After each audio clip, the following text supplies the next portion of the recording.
Epic drop.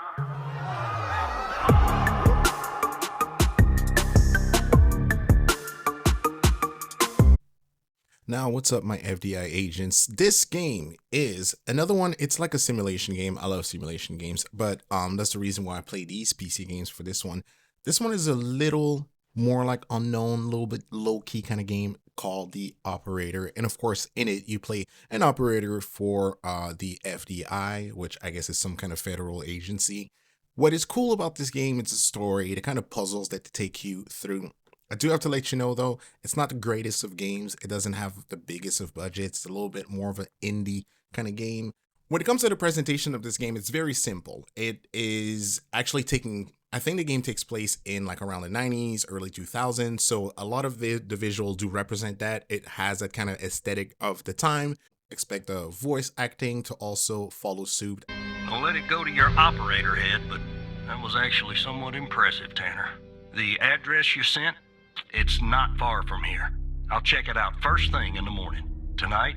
When it comes to the gameplay itself, it's mainly a story-based game that focuses on a couple of, I would say, simple puzzles, which is fun. Those puzzles are generally centered towards a mystery that you have to solve.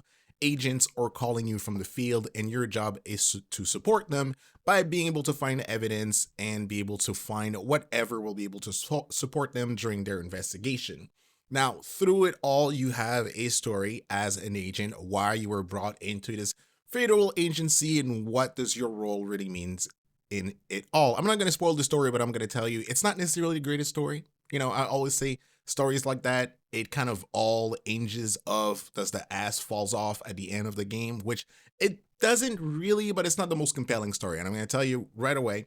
But what it is a fun little game. It's not really long. I think you can finish it in a day very easily, in a couple of hours, in a sitting, if you're able to blaze through the puzzles. I'm not the smartest man in the world, and I was able to go through most of these puzzles very easily. There is one or two puzzles I think are like time-based, but except from that, it wasn't really hard. So I did really enjoy my time with this game, and actually made me want to jump back into these types of games, kind of simulation. I call them man in the chair kind of game, where, you know, you're basically simulating someone behind a computer doing some kind of job. So this is always cool. My partner hates when I play games like that, but I love it.